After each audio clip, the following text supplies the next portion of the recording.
Not all days can be labeled equally. Some are good, some are grand, some are sad, and others are boring and easily forgotten.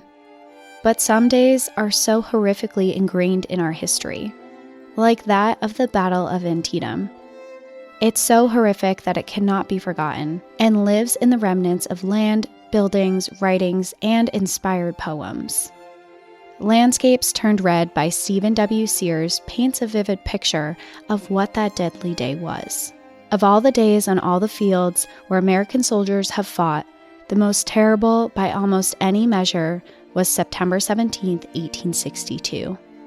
The battle waged on that date, close to Antietam Creek at Sharpsburg in western Maryland, took a human toll never exceeded on any other single day in the nation's history. So intense and unsustained was the violence. A man recalled that for a moment in his mind's eye, the very landscape around him turned red. Welcome to National Park After Dark.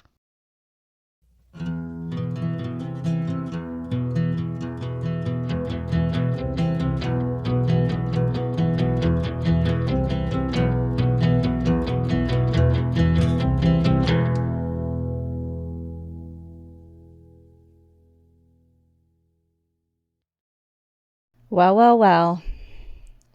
A story I have nothing and no idea about. I don't know anything about this battle. Nothing at all. No. It's really interesting that you say that because this battle is very reminiscent of Gettysburg. And that one is so popular. Yeah, popular. Remembered. Well known. Yeah. Yeah, remembered. Yeah, I definitely don't know much about this. And I know you're doing a paranormal angle. I sure am. It's spooky season. Hello, everybody. And for spooky season, there is so much that has happened with the Battle of Antietam, and there's so many stories, so many avenues that you can go down. But for this one, because it's October, I wanted to turn this episode into a haunted historic tour of different haunted sites within the national park, because Antietam National Battlefield is part of the National Park Service and is a national park.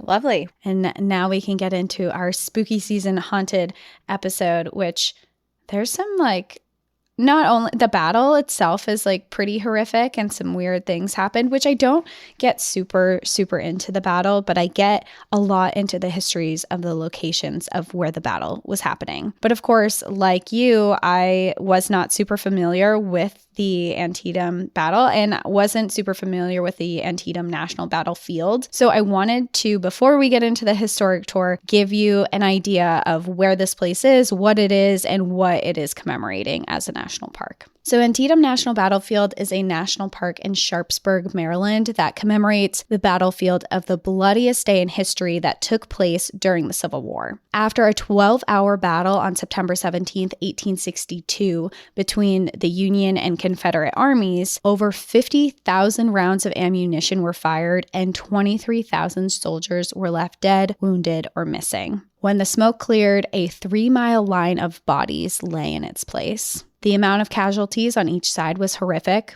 Northerners were about 12,410, and Southerners accounted for about 10,700 people. When the battle was over, the landscape turned into a hospital and a massive burial ground. The park today is located in the foothills of Appalachia near the Potomac River and consists of the battlefield site, Burnside Bridge, a visitor center, a national military cemetery, and a field hospital museum. The park was established in 1890 and overseen by the War Department until 1933, and it was designated as a national park in 1978. Now, there are several locations throughout this national park that are said to be very haunted, and of course, you know why. There were 23,000 people who died here within 17 hours. Yeah, that's an incredibly high number. And so you said that was the highest death toll in American history? In the short span, of time that it happened, So it's been deemed the deadliest day because we haven't had that much of loss of life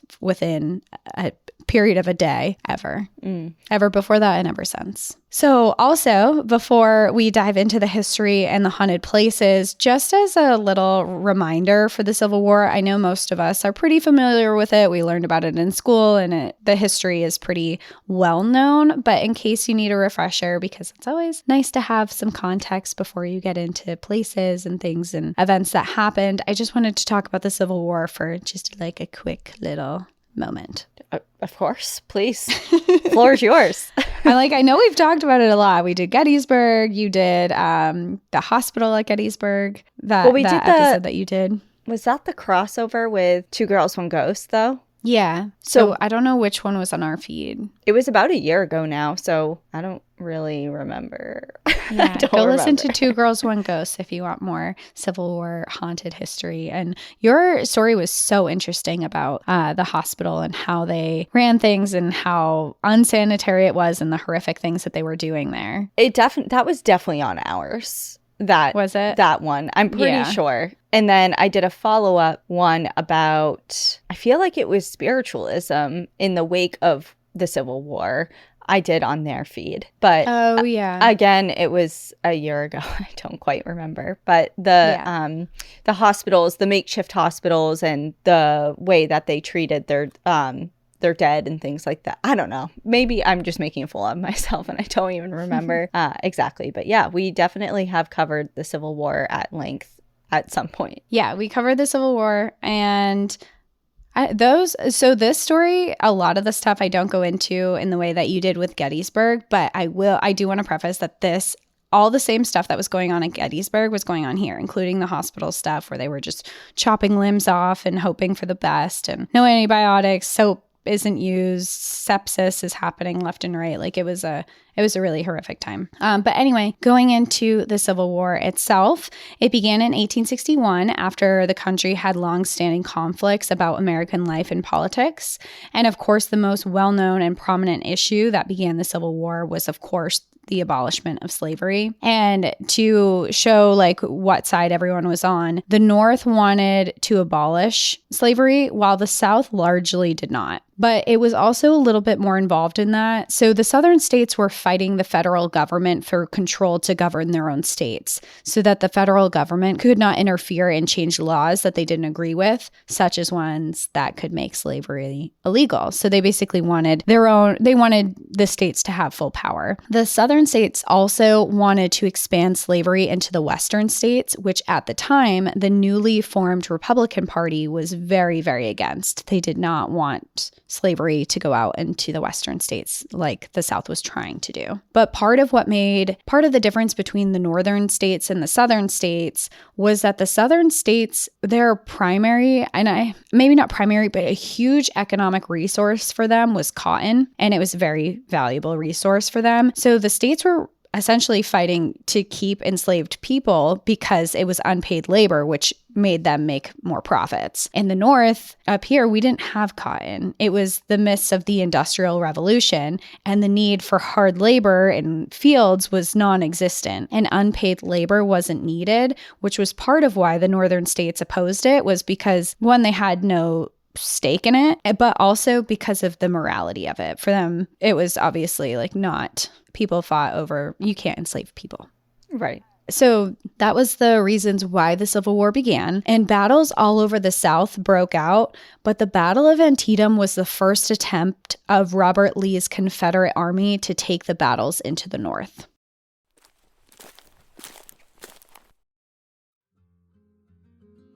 This episode is brought to you by IQ Bar. I, like so many of you out there, have waited all year for this, the fall. This season has some of the best things, from activities to weather to flavors. And one of my personal fall favorites is IQ Bar's limited edition pumpkin spice flavors, which are so good. You don't want to miss them. Their ultra clean and functional protein-packed bars, their mood-lifting hydration sticks, and their brain-boosting coffee will keep you full and focused all day long. Start each day right with IQ Bar's brain and body-boosting bars, hydration mixes, and mushroom coffees. And their ultimate sampler pack includes all three. And right now, IQ Bar is offering our podcast listeners an exclusive deal: 20% off of all IQ Bar products, plus free shipping. Their flavors, like their lemon blueberry, mint chocolate chip, and banana nut, are just a few, all entirely free from gluten, dairy, soy, GMOs, and artificial sweeteners. Their IQ Mix is a zero-sugar drink mix that hydrates with electrolytes, improves mood with magnesium, and boosts your clarity with lion's mane adaptogen. And it comes in 7 refreshing flavors like passion fruit, pina colada, and their limited edition raspberry lemonade. And okay, drumroll please, my favorite, IQ Joe is a jitter-free instant coffee packed with 200 milligrams of natural caffeine and brain and productivity-boosting ingredients like magnesium and lion's mane mushroom. It comes in 4 really awesome flavors, plus their limited edition pumpkin spice, so jump on that. And right now, IQ Bar is offering our special podcast listeners 20% off of all IQ Bar products, plus free shipping. To get your 20% off, just text PARK, P-A-R-K, to 64,000. Text PARK to 64,000. One more time, that's PARK to 64,000. Message and data rates may apply. See terms for details.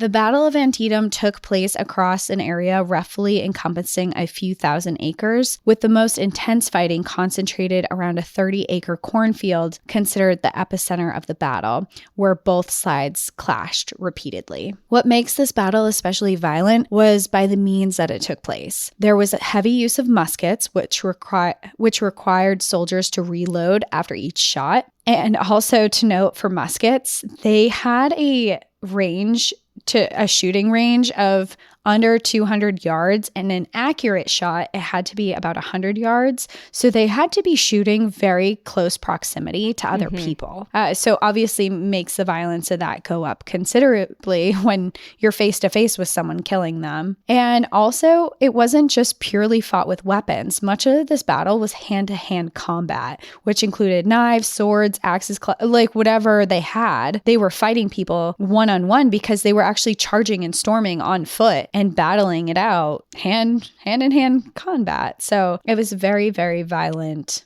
battle that was taking place. Over this 12-hour battle, there are several places that stand out in history and are also said to be some of the most haunted. So let's take you to that day on the battlefield and meet some of the spirits that have never left. So first, I want to go to the scene of one portion of the battle that left thousands dead. Today, this location within the park has been named Bloody Lane. So Bloody Lane is also known as Sunken Road, which is exactly what it sounds like. It's this sunken road with hillsides on either side of it within the Antietam battlefield within Sharpsburg, Maryland, and is now a 1.6-mile hiking trail for visitors, so it's a very common place for people to visit. And soldiers who survived the battle that happened to be here referred to the area as the Road of Death. The battle began just after dawn on September 17, 1862, when Union soldiers were attempting to cross from the eastern side of the battle area to the western side. One of the most notable groups of soldiers crossing were known as the Irish Brigade. In the Civil War, more than 150,000 Irish immigrants, most of whom were not yet U.S. citizens, joined the Union Army, and in Antietam alone, over 4,000 Irishmen died. So they just really laid their life down for a country that they were barely even established in. At Bloody Lane, they were crossing the cornfields in attempts to intervene with the left flank of the Confederates, and they did this with over 5,000 soldiers. And to get here, they had to wade through a creek and go across land. So it was kind of tough getting to this area to begin with. The Confederate soldiers countered their attack with them coming and approaching them along the sunken road. Battle raged on for about 3 hours, where soldiers fired continuously at each other. Eventually, the Confederate soldiers were overrun and their bodies began to pile up along the road. When it was done, 5,500 men were killed, wounded and killed on both sides. The carnage was said to be so extreme that the sunken road flowed like a stream with blood. Oh my God. Yikes. Yeah.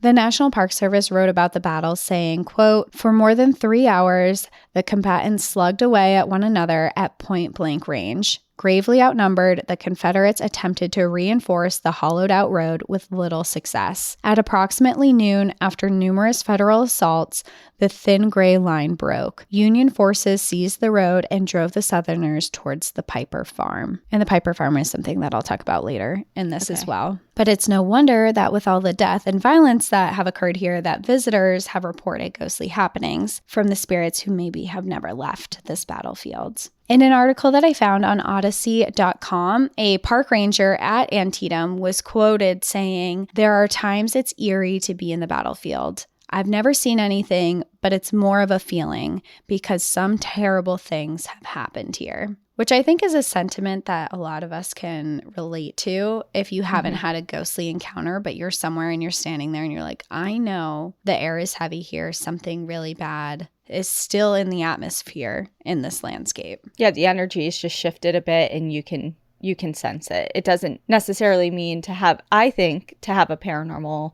encounter. It's clearly better to have some sort of visual because then you can, it registers differently. Questionable. Well, for the validity, I mean, like, especially in your own mind, especially if you saw something or something versus just moved, a feeling. Yes, versus just some sort of shift in how you're sensing the environment. But I mean, there's a lot of credence, I think, to that as well. So I don't know. That's still something. It is, for sure. I mean, I've definitely been in several locations and we've talked about it, I feel like, a lot frequently because it's spooky season and we've had interviews and we did our live show in New Hampshire where we did spooky stuff and we've just talked about feelings and locations that things have been off. So we've definitely experienced it. I do remember this has nothing to do with like a spook. I don't think it's spooky and you certainly didn't seem like you thought it was spooky as well. But when you came to visit me in Washington, like right after Ian passed away, and something happened to you in our house, and you didn't tell me about it for like a couple months. I didn't know if it was real. I was like, I don't know, but it like was in my head where I was like, the feeling was so strong that I eventually was like, I have to say something. Yeah. And it was, just for some context, Cassie came to see me in, I don't know, like a month maybe after. You were there around on Father's Day because that was a whole nother shit show. But so that's what, sometime in June? Yeah, end of June. Yeah, so it was like about a month and a half or so after Ian passed away and Cassie came to visit me and I was in the shower and she was just hanging out and she had a feeling that Ian came to see her and she didn't tell me until because she didn't think it was real and or didn't want to upset me or whatever. Yeah. I didn't want to say something that wasn't valid in such like a critical time too. I was just like, I don't know if this is real. I can't say something that's fake unless I really think it's real. And then it just was like eating at me for a while. And I was like, I feel like I have to say it. Yeah. And it was so special. And I would count that as some sort of paranormal experience that you have, even though you didn't see anything visually. Yeah. You felt it, you sensed it, you got like a message, like some type definitely of paranormal. Yeah. Definitely paranormal. But it's like, I don't know. But like, that's fine. I always say I don't want hauntings, but like Ian's cool. Ian doesn't scare me. Ian. like he can haunt me. That's totally fine. It's not going to freak me out. Yeah, same. He's a friendly ghost. Yeah, for sure. But anyway, going into the hauntings that are happening here at the battlefield, specifically at Bloody Lane. Like I said, it is a area where the atmosphere feels specifically very, very heavy. And people have either felt that way or they've seen the eeriness that is here. And some actually say that Bloody Lane is the creepiest place in the entire battlefield. Visitors have reported hearing the faint sounds of phantom gunfire. Others have been walking the Bloody Lane trail and have been overwhelmed by the smell of gunpowder. And even some guests have reported seeing the soldiers themselves. Guests have reported seeing Civil War reenactment soldiers storming the sunken road as they would have that very day. And when they've gone to ask about these reenactments, it is common to find out that there was nothing happening, that there was no one out there. Others have been walking and briefly caught the sight of a man in a Civil War uniform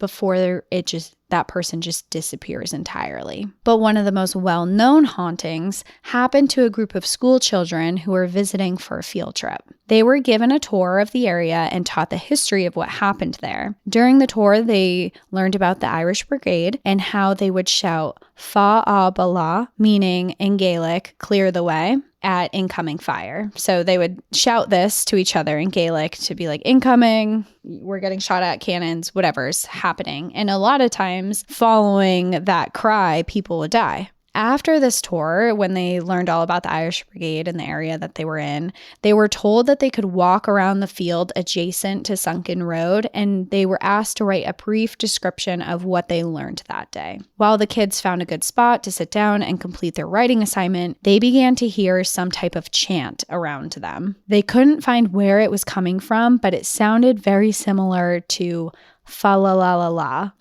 like in a Christmas Carol, Deck the Halls, like fa la la la. Yeah, not that tune, but you know what I mean. Deck the halls with some fa la la la la. Yeah, that. So they're hearing the sound, and it was really strange because they're like, it's not Christmas. It's not even close to Christmas. Why are we hearing that? And they're looking around. There's no people around. There's no one they can see that could be chanting this. It feels very off, but all the kids are kind of just like, what is going on? But soon they realized that what they were actually hearing was fa-a-ba-la, just as the Irish Brigade had yelled that September day. Interesting. So, very interesting was what they were hearing. So definitely remnants of soldiers that are there, remnants of the history that's there. And like I said, there was a 3-mile long line along this trail, along this road, that was just dead bodies. Yeah, that's an insane amount of length. Like if you think about getting in a car going 60 miles an hour for 3 miles, like for a distance of 3 miles, that's a lot of distance for so much death to be on. And something that you said triggered another memory that I should have said during we just finished our, or a couple days ago, we just did a Patreon live stream from a haunted hotel, and we asked people for haunted hotel stories, anything that they've experienced, and people were sharing, and Cassie shared one of hers. And I was like, I don't have one from a hotel, but I think I do from the Driscoll. Oh, okay. And it was just, remember when I know what you're going to say. Yeah, the scent of something. So Cassie and I went to the Driscoll in Austin a couple years ago, and we knew that it was a historic hotel, but we didn't know the history yet. We just picked it. And I say I chose it because it was it was old and beautiful and kind of centrally located. So we stayed there for a night or two, and we were exploring the hotel the first afternoon we got there, and we just got into this room, and I could not shake the smell of cigar smoke. And I asked Cassie a couple times, I'm like, are you smelling this? Are we like near a billiard? It smelled like a billiards room is what it reminded me of. Or like when you're at, I don't know, like a bowling alley and there's a smoking section and you're not in it, but it's wafting towards you. Adjacent to it. Yeah. Yeah. And I don't know. It just smelled like a cigar around me, and I couldn't shake it. And to me, I smelled nothing. Right. And then we found out later that the room we were in used to be what was it, like the cards room or something, or like where the men would go and smoke cigars and drink and have manly conversations or whatever. Manly conversations. So I thought that was really interesting because that had never happened to me before. The impressions of a scent has never been my experience in any haunted location. Yeah, I definitely think that's a haunting. That's a nice haunting. It's just a small one that you realize later. Yeah, but I hate the smell of cigars. I don't get it when people are like, and they like put it up to their nose and smell. See, I don't, some of them, not all of them, but some of them I think smell nice. I think not cloves like I don't want to nice. Like cloves. Yeah, they're like not cigarettes, but they're not. See, I'm the opposite. Cloves make my stomach turn. Oh, I don't know what it is, scent. but it makes me queasy every time. We're such the same but different on everything. I'm like, yes, but no. And I'm like, no, but yes. Yeah. Yeah. Okay. Anyway, sorry to interrupt, but it just reminded me of that. No, I love haunted stories. That's what this episode is all about.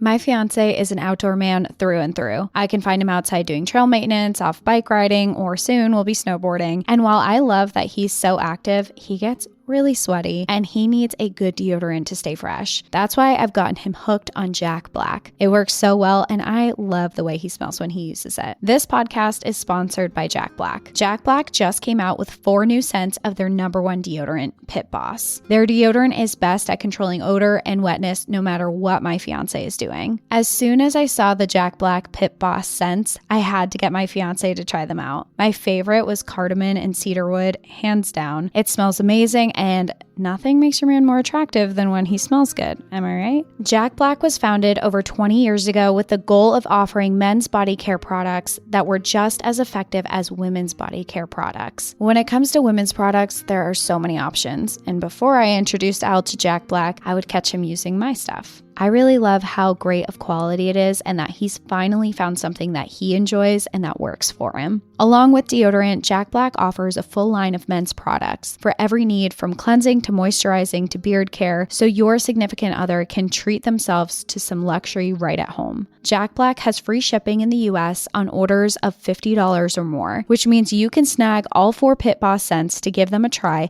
and have your man discover his favorite. If you want simple, effective products that your significant other will love, you need Jack Black. Head to getjackblack.com/NPAD and use code NPAD for 10% off your first order plus free shipping. Once again, that's getjackblack.com/NPAD for 10% off your order plus free shipping, and make sure you use our promo code NPAD so they know that we sent you. Next, we're going to another location within the national park, and this time we're going to head to the Pry House Field Hospital Museum. And this was a civilian home and farm that was commandeered by the Union soldiers to use as a base before the battles began, and in the aftermath, it was used as a hospital. Today, it is part of the park and has a museum commemorating its history. It is also supposedly a hotspot for paranormal activity. So before we get into the hauntings, let's dive into the history behind this house. The home itself is this beautiful brick colonial building, and it sits on higher ground overlooking Antietam Creek and rolling hills and it looks out to rolling hills of Maryland. If you can look it up, it's just like, it looks like something you would find in New England, but we're in Maryland, but it's not that far from here. The original owners were Philip and Elizabeth Pry. Philip had inherited the land from his father in 1844, and Philip and his brother had originally built the home to live in. When Philip married his wife in the later years, his brother moved out so his home could be used for his wife and then the 5 children that they would raise together. With the home, they built a large barn with stalls and feeding managers for livestock, as they also used the property as a farm. And they grew their own vegetables. They had their own livestock. They had the children worked on the farm. Essentially, their children at the time of the battle ranged from 2 to 14, so the older kids would help out on the farm. On the property, there was also a fresh spring and a root cellar, which was an underground cellar used to store crops such as vegetables that they had grown. Now, 2 days before the battle began, on September 15th, the Prys were startled to hear a loud pounding on their front door. When they opened it, a Union soldier stood there and informed them that the Union Army was taking their farm as part of the war efforts. There was nothing they could do or say to stop it. Shortly after, 15,000 soldiers arrived and settled onto their property. Oh yeah, it was commandeered. We talked about that too in with the Spangler farm. I don't know if you remember that. Yeah. Yep. And the Gettysburg one. Yeah, it mirrors it a lot with this. And I just can't imagine you're sitting at home eating lunch with your family or what have you, breakfast, and a soldier knocks on your door and they're like, hey, we have to use this. And you're like, what? And then suddenly there's 15,000 men storming your property. Yeah, well, and they, a lot of times, I know that it was for war efforts and it's a different thing, but it still was devastating to a lot of families because they wouldn't fix anything. They'd destroy the property just from the sheer amount of people there. They'd use all the resources and then leave. And the owners of the property were left to pick up the pieces, essentially. Yeah. And that is part of the history of this house, too, that I'll get into more details of as well. But basically, they show up, 15,000 people show up, they start setting things up. And one of the first things that they did was they hauled out the family's best parlor furniture and put it outside, put it under tents that they built, and they used it as seating for telescopes that they had to look over out, because I said it had an overlook of the hills, so they could see incoming soldiers or anything. It gave them like a good vantage point from where they were. So they had telescopes to look out, and they used their furniture. They're like, we're just going to throw your furniture outside that you paid good money for, and we're going to use it to sit on your lawn. So they did that. And then the following day, officers and the commander, General Brinton McClellan, moved into their home. So the first day, they put 15,000 people in their yard. The second day, they kick them out of their house. That same day, they set up headquarters for the medical department on their property, where they geared up for any persons wounded in battle by bringing in ambulances to transport them to the battlefield. And of course, this is the 1800s. Ambulances are not what you hear today. They are basically just carts that were wheeled out by other people, or horses, or what have you. But they had that set up because they anticipated a lot of death. Elizabeth and the children left to stay in neighboring towns, while Philip stayed and watched as they took over his home. And he actually ended up staying there throughout the battle. And he ended up leaving. I think he either left like the night the battle was over or like the following day, but he was there during it. When the battle was over and thousands were wounded, the home barn was turned into a hospital. About 1,200 soldiers were treated inside the barn over a period of 2 months, many of whom succumbed to their injuries. The house was used as a hospital for officers and commanders, where Major General Israel Richardson, who led the Union attack at Bloody Lane, arrived after he was shot in the foot. His wound ended up getting infected, and he went septic and died November 3rd, 1862, in a bedroom upstairs. And like I mentioned earlier, the same thing in your Gettysburg episode where you talked about that they had these horrific living conditions. It was the same. There was no running water except for the spring outside that did give them fresh water. But they didn't have a lot of necessary medical stuff that we know of today. If someone had their foot shot, they just chopped it off. Same thing with an arm, chop it off. There's no antibiotics. It's just you hope you recover. Meanwhile, you're laying in your own feces, and it was really, really horrific conditions that were here. I also did want to note that during this time that it was a hospital and all these deaths were happening, especially when this major general died. After that, Abraham Lincoln came to visit the injured Union soldiers there. When the home was finally returned to the Prys, the farm was ruined, like you mentioned before. The soldiers had wreaked havoc on everything they owned. They burned their fences for firewood, fed all their grain and hay to the army's horses and mules, tore up their fields, ate all the food they had stored away, and stole their horses and livestock. And I don't think I mentioned this, but they had been in their home for about 2 months total. I think you did, actually. Oh, I did? Yeah. Okay. Philip, after this, he shows up at his house and he's like, wow, everything's destroyed, ruined. So much has gone.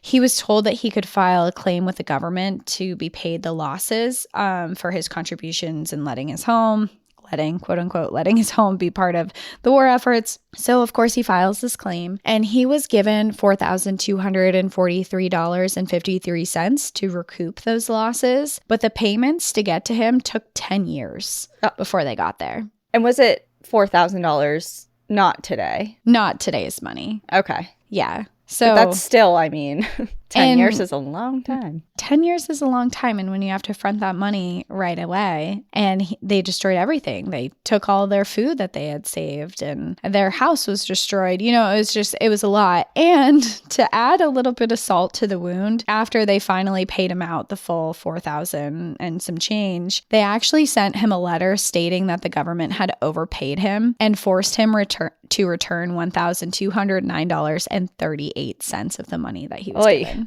Oh, no. It's like, just let him have it. Like, let him have look it. what they did. I mean, yeah, it's just like they butchered his livestock. They got rid of all his food. They cut down. It's just like he deserved the money. What are you talking about? And it took you 10 years. Call it interest. Like, yeah, it's like, can he have 5 years to pay back then? Or what's the deal with that? I'm sure he did not. I'm sure he had to give it back right away. And of course, it was a devastating blow to them, and the family was never able to financially recover from their losses. And eventually the property sold and they moved to Texas. Elizabeth died in 1886 and Philip passed away in 1900, but both of them were brought back to Maryland, not far from their old home, at the Fairview Cemetery in Keedysville, Maryland, at their own dying request. They wanted to be back near their original home. Today, the home and farm have been preserved within the national park and has even been rebuilt after, or parts of it have been rebuilt after there was an electrical fire in 1976 that burnt a good portion of parts of the house. And that fire is actually where the beginning of recorded paranormal happenings is documented. That's so interesting. I'll let you explain, but there was nothing recorded before 1976 there? Nothing that I could find. Okay. Nothing that I could find. So potentially, but this is the first like paranormal activity that has been recorded in like eyewitness accounts. Okay. So firefighters who arrived on site while the building was still in flames claimed to witness a woman in period clothing standing and looking out the window of the second floor. Obviously, they were concerned if there was a woman in this burning building, and they swept the building trying to find her, but discovered that no one was there. And they're not the only ones who have witnessed the woman. There have been also several other accounts from the same window of the second floor. There is even an account from the curator's son who saw her while he was inside the room. He said that she looked at him before turning and walking through the wall, which he was a little boy and thought was weird, so he actually later asked his father how the woman was able to walk through walls. Ooh, that's creepy. Yeah. Not the walking through the wall, but a child coming up to you and being like, hi, so how do I walk through walls like that lady did? Like, yeah, imagine. and that's why children were going through like exorcisms as yeah, back in the 1800s. They're like, my kid's super creepy. Can we do something about this? And so this woman, many people believe to be Israel Richardson's wife, the major general who died in that very room, because she had been there by his side when he died. I personally think that it might be Elizabeth Pry. Oh, watching the owner. Her house the owner. Like, maybe she's just watching her place go up in flames. Like, you know, I don't know. I don't know either. Yeah. But it's in the second floor, the same area of the general and where all he that. died.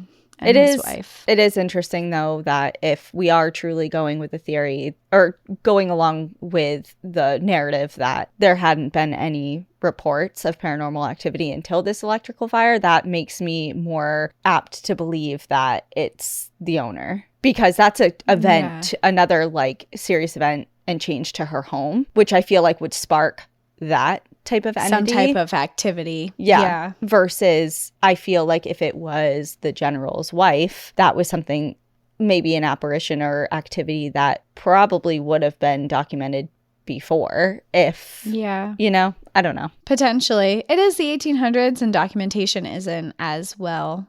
No, like people were documenting things, but maybe just never. No, but I'm saying out. like who knows? Up until 1976. Yeah. That is a long time. That's a long ass time for things to not be. Going the awry. 70s aren't that long ago. Our parents were alive in that. Yeah. So, but I feel like part of me feels like it's the owner. Like, I feel like she showed up to be like, my house is in flames. And then people saw her in the window. Yeah. I agree with that. She was buried not far from there. So the fact that she found her way back to her house, I feel like it could be her. Yeah, I would agree with that. Yeah.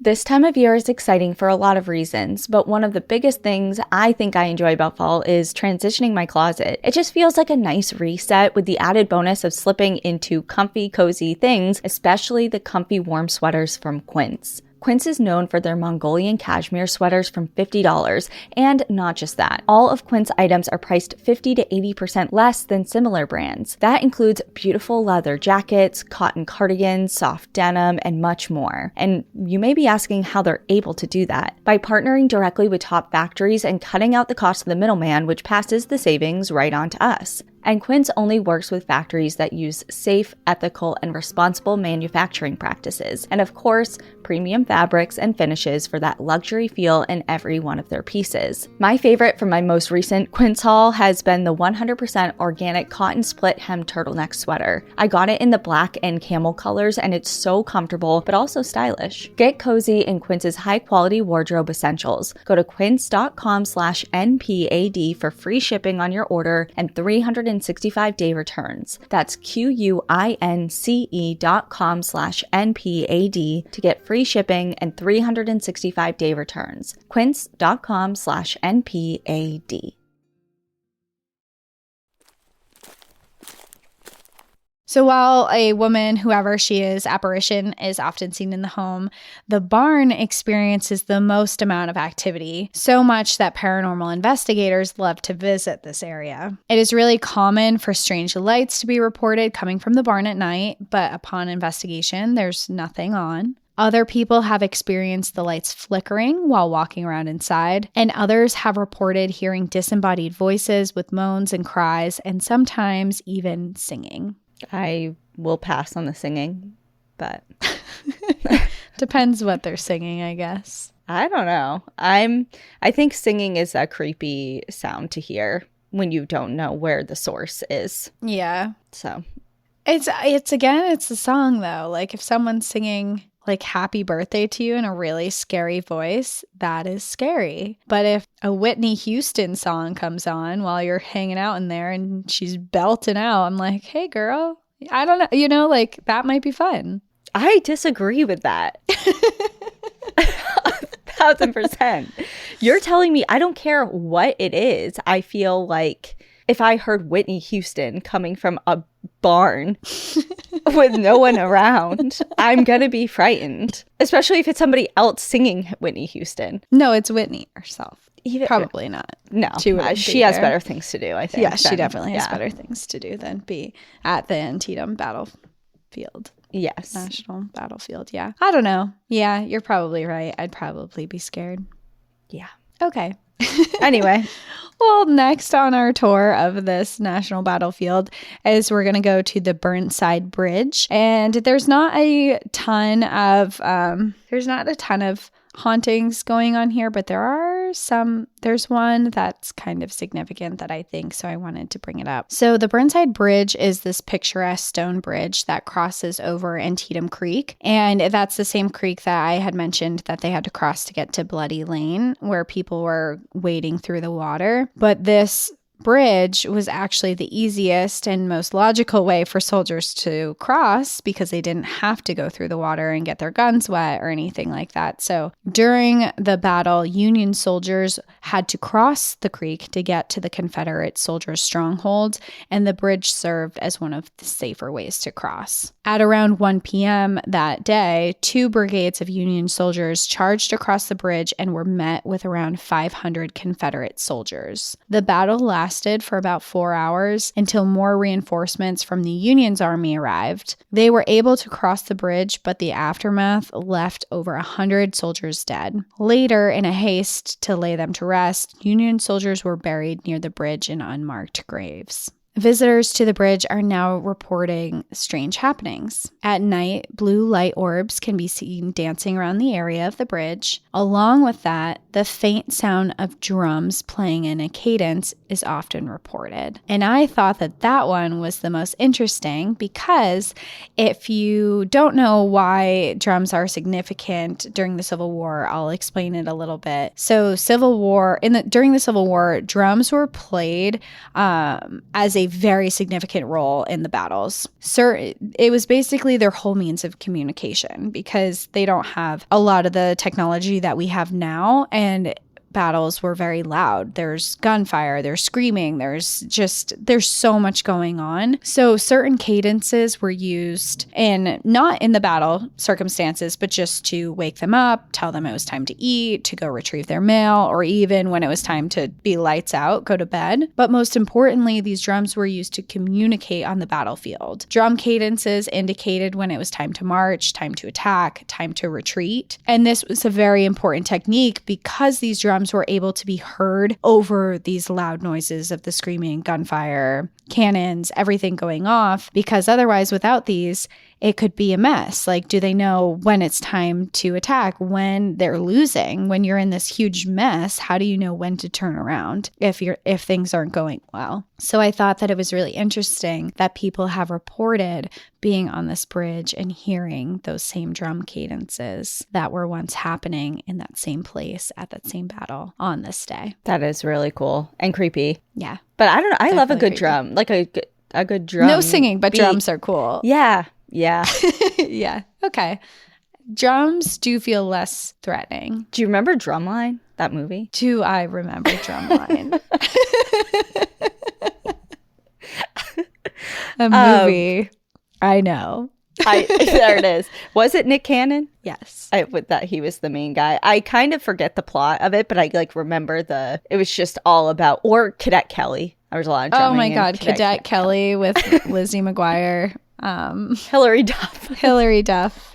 Same thing. Yeah. Yeah. And she has like the arms and she like twists them around and has to like perform with them. And yeah. But what? It was like the gun that she had to like twist around and like show off in the performance. I thought it was that? ribbons. Or yeah. No, that's in Lizzie McGuire, I think. Really? In Cadet Kelly. I do remember the gun thing. She had. Did she have ribbons in Cadet Kelly? I don't know. I'm looking it up right now. Me too. Yes. There was ribbon. I don't know if it was her, but there's some scenes here of ribbon. Like it looks like a ribbon battle. Oh my God, you're right. There are. I would watch that movie right now. Well, maybe we can on. It's probably on YouTube somewhere. How can I watch that movie again? I'll hook it up with you for you. Thank you. You're welcome. I could do that tonight for sure. I have a secret platform that Oh. you can get like anything on. I'm pretty sure it's illegal. To know what it is. Yeah, it's probably illegal. If it's the one I'm thinking it is, it's definitely illegal. What does it start with? What letter? I forget. So one of our friends that we work with, she always pops it up. I forget the name of it, but she always brings it whenever we travel. She always has whatever movie we want to watch and she plays it. And Okay. it's some like, it's like it's like originates in Asia somewhere. It's Okay. like the whole company, but I don't know the name of it. Okay. I feel like it's similar. But anyways, we can watch Cadet Kelly is basically the moral of the story. Yeah, and you're getting arrested after this episode airs. I'm because not. they're gonna be like, we know what illegal streaming service. My lips are sealed and I'm not saying So like what it is. LimeWire, like they would randomly get certain people who were using LimeWire to download music. And then what? I don't know. They sued for like a lot of money, some people. And it made everyone else like want to delete LimeWire, but they felt like random people because I never got caught. I mean, what are they But going then, to do to like, me? I was 12. It's your Or parents. like come after your parents. Yeah. Yeah. Yeah. Well, I wasn't very, I never have been up until this day. I'm not very computer literate or technology literate. So Mhm. I don't think I ever really got the swing of like LimeWire and any of that. Like I definitely had burned CDs, but a lot of them like people made for me because I was like, I don't get this at all. So just See, I was like, MySpace came out and I suddenly learned how to code and like make my own layouts. I burned CDs. I used LimeWire. But I will say LimeWire was so sketchy. Like I remember one day I was trying to download what's that song? How to Love by Lil Wayne. Oh my God, yeah. I was trying to download that and I downloaded like a porno instead. And I'm like, LimeWire. A porno or the porno? You just said like, What's the porno? I don't know. I thought you just said the. I'm like, am I supposed to know which? No, what it that was is? just like a random thing. And my 14-year-old self was like, I'm just trying to listen to How to Love by. That's so funny you say that because today, speaking of porn, today I was I have a bidet, the Tushy bidet. And I love their toilet paper. It comes like wrapped in, this is not an ad obviously, but it comes wrapped in really pretty paper. It has like pandas on it or like really nice art. I don't know. Like it just. I'm really interested how this links to porn, but. Okay, continue. well, anyway, so I went to reorder the toilet paper because I was running low. And I typed in tushy.com. And I was like, oh, oops, no, not that. Was it a porn site? Yeah, it's all about butt stuff. Oh, use our code NPAD. Yeah. So I meant to, it's actually hellotushy.com to get to the bidet stuff. I forgot the hello part. And I'm sure you're not the only one. I bet that website gets a lot of traction. Yeah, I know. From people just like you. What, just like me, yeah. Solely by accident, I'm sure. But anyways, okay, how did we get here from Cadet Kelly? I don't know. This is a haunted episode. This episode will haunt us all. Yeah, truly.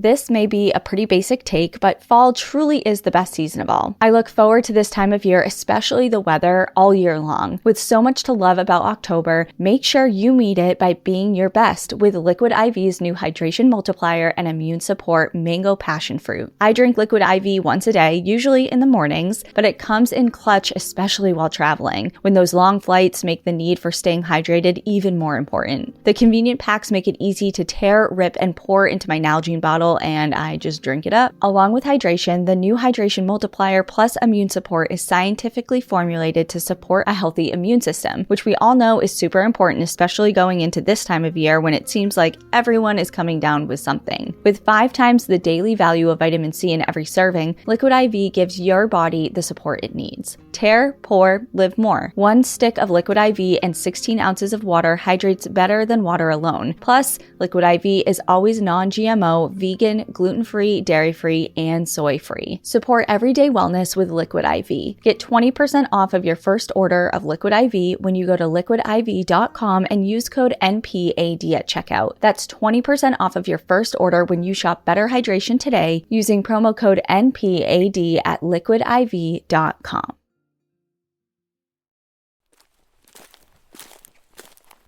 Okay, so last but not least on our haunted historic tour, we're going to go to the Piper Farm, which I mentioned briefly earlier.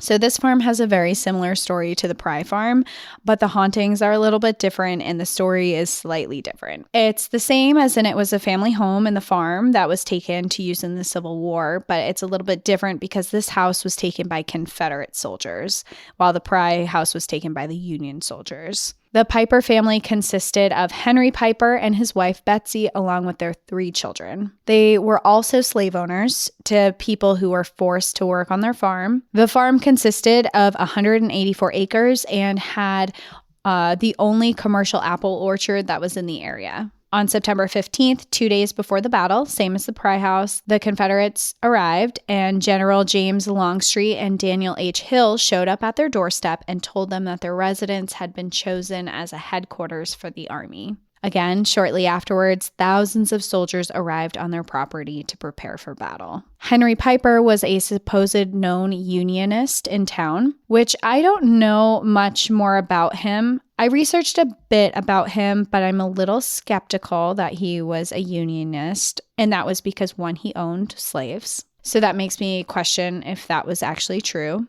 He enslaved people, so that makes me feel like he probably wasn't a Unionist. Mm-hmm. But also his reaction makes me question what side he was on, his reaction to when the Confederates showed up. So he was very, very hospitable to them. When they arrived, he offered the commanders drinks and dinner, and they accepted. And that night they dined together, they drank together for the first night they were there. Like, they were giving him wine, great food, just kind of hanging out around the table. Following that and the upcoming battle, the Pipers were forced to leave their home with very little that they had. One of the family members was quoted saying, "We left everything as it was on the farm, taking the horses with us and 1 carriage. They fled to a neighboring town and then to another family member's farm." When the battle was over, the Confederate Army left their house on the evening of the 18th, and on the 19th, the Pipers returned to find their home in absolute shambles. While the structures were standing, everything was in disarray. Not only that, but when they opened the door, they found 2 dead Confederate soldiers laying underneath a prize piano that they had. Their personal items had been thrown all over the house, and much of it was broken. Also, when they arrived, Union soldiers were butchering their livestock that were still there.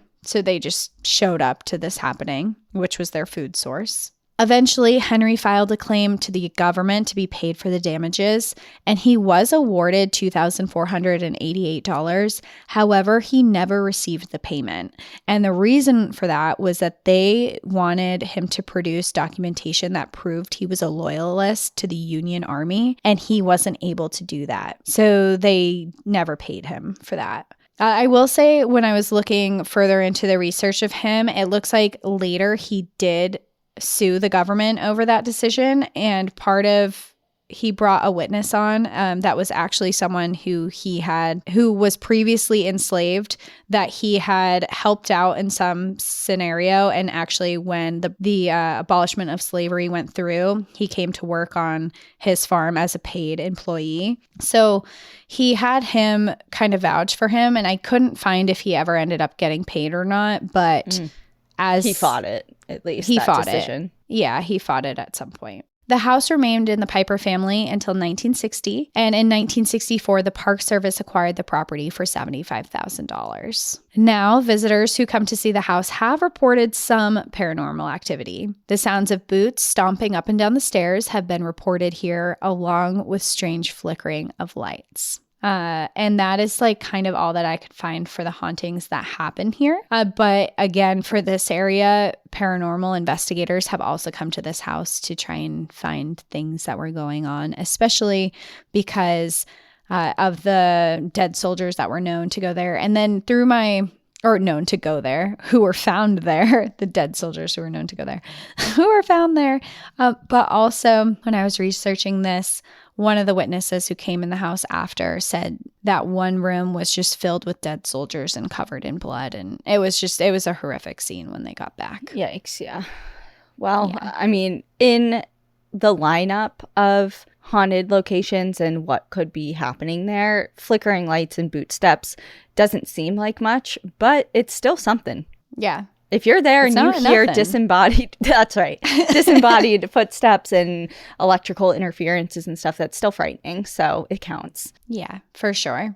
So in addition to these locations that I've added as part of like the haunted parts, I also wanted to add in a part of the park that I think that is really important that the National Park Service also manages, and that's the Antietam National Cemetery, which I had a hard time finding specific things that were happening in the cemetery, but I did find tours that take you to it. So I'm a haunted tours that take you to it. So I'm sure that there are a lot of spooky stories here that just aren't maybe online for me to look at. Well, how dare you not go there and find out in person before sharing. How dare I? I should have. That would have been fun, actually. Now that I'm like looking at all this, I'm like, wow, this is really interesting. It would be cool. And it's not that far away. It's only in Maryland, a few hours drive. So like 8-hour drive, but still. 8 hours, someday. Really? Maryland's not far from here. Yeah. I guess it just takes like 3 hours to get to me from you. And it feels like we're not that far away, but I don't know. Anyway, go on. Anyway, not that far, maybe someday. But I wanted to go a little bit into the cemetery itself because it is one of 130 cemeteries that are part of the National Cemetery System. So the national parks run them. And here there are 4,776 Union soldiers that are buried. And with that number, 1,836 of them, their names remain unknown. All of the unknown graves are marked with small square stones, and these stones contain the grave number, and some contain the number of unknown burials in one grave site. In addition, more than 200 non-Civil War dead are also buried here. Veterans and their wives from the Spanish-American War, World War I, World War II, and Korea were buried here until the cemetery closed in 1953. And recently, an exception to the closure was made for the burial of a Keedysville resident, which is the town neighboring this, this might even technically be in the town. I'd have to look at a map again. But he's a local resident, Patrick Howard Roy, who was in the United States Navy. And Fireman Roy was killed during the attack on the USS Cole and was buried in the cemetery on October 29th, 2000. So they made an exception for him, even though the cemetery has been closed. And while the winning of the Battle of Antietam directly led to Abraham Lincoln passing the Emancipation Proclamation, which freed enslaved people, it is important to note that African American soldiers from World War I were put into a segregated section from white soldiers within the cemetery that you can still see today. Okay, so this is a segregated cemetery? Yes. Okay. Yeah. At least for that. I don't know. I'd have to look more into it because in the Civil War, there were African American soldiers who were fighting, and I don't know if they segregated them from the rest of the soldiers, but I know from World War I. Interesting. Okay. They were segregated.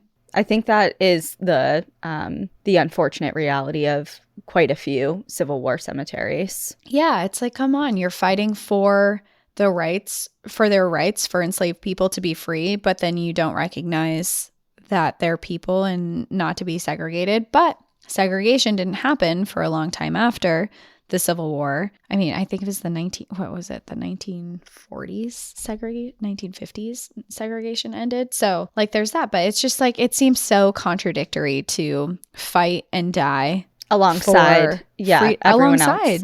African American people and then still segregate. It's crazy, but there's a lot of stuff like that going on today, and there's a lot behind the Civil War where African American people aren't recognized for their contributions, and that's still something that historians are pulling up today to try and rectify that wrong that has been done. So there's a lot going on. But going back into the haunted part instead of the history behind everything, if you are headed to this area and you want to learn more about the ghosts, there are tour companies that operate. And I found one. I have not personally used this company, so I can't personally vouch for them, but their website looks really interesting and the tours that they're offering sound really, really cool. So I wanted to bring it to people's attention if you're going there. The tour company is called the Sharpsburg Civil War Ghost Tours, and they offer all types of Civil War related tours. They do according to their website, they do 2 tours each week that are done at nighttime. They were mostly at 7 p.m., so it's dark. And on their website, sharpsburgtours.net, their description states, tours run 75 to 90 minutes and have 3 to 4 remarkable, historically accurate, fully researched, and investigated stories. We are precise and exacting in our tellings of these incredible reoccurring events. They state that they alternate 2 different tours each week. They state our graveyards, cemeteries, and soldiers tours present 3 to 4 credible stories, a company of dead soldiers in formation, an unusual medieval-style burial, a cavalry soldier who still rides, and a cemetery dog that visits its own grave. Our Soldiers Passageway tour has 3 to 4 mysterious stories, some which may include a drummer boy left behind in Sharpsburg, creepy Civil War kids playing a powerful and creepy game, and a seriously haunted inn dating from 1864 that all happen in this area. So I just thought the stuff that they know, the knowledge they have on the hauntings in this area seem really, really interesting. So if you are high into spooky season and you want to go check something out, like, that might be a good option. Yeah. And if anybody happens to work there, tell us. Hook it up. Yeah. Hook it up. Hook it up. Well, like I said, it's not that far of a drive. Yeah. I could be there tomorrow. Yeah. Just tell me. Good. Yeah. Just tell us. Cassie's like, I don't know. Maybe. I don't know. Maybe I won't be there. But Danielle will tell me all about it. I sure will. Cool. Well, thank you for sharing that. We're going strong on creepy season. And next week, I have another paranormal story from another spooky park that is abroad. So, oh, okay. Yeah. I love going abroad. A little teaser for next week. But yeah, thanks for that. And thanks everyone for hanging out and getting a little scared. and going through our throwbacks of early 2000s life. Yeah. And we'll see you next week. We hope you enjoy the view. But watch your back. Bye, everyone. Bye.